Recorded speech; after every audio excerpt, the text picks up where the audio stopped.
Hi, this question is for Dan McClellan. All right, let's see it. I'm a big fan of your work. Thank you so much. I really thought I knew a thing or two about the Bible, and your videos have really shown me otherwise, and I very appreciate it. Hey, I appreciate it. Thank you for the very kind words. What is the story with the great apostasy? What are we to get from that?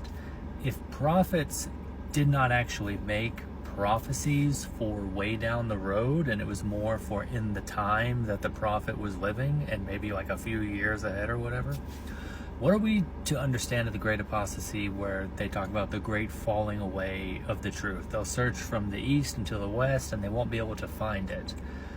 I have a narrative that was given to me by my church, but I feel like there's something else there, and that there's another story. So what are we to do with the great apostasy?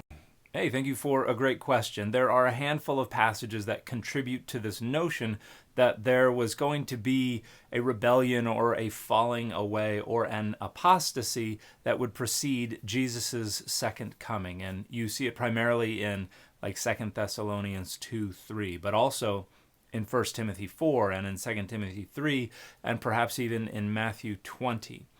Now, all of these passages are being written toward the end of the 1st century CE or the beginning of the 2nd century CE. The passages that are attributed to Paul are not actually coming from Paul.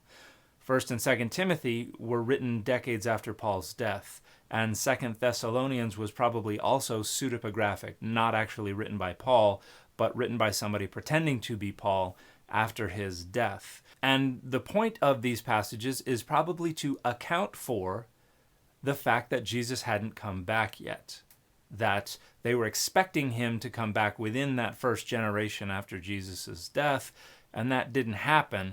They've got to make sense of why Jesus is not coming back, and this idea develops that, oh, well, it turns out people are abandoning the faith, people are falling away. Jesus can't come back until this falling away takes place.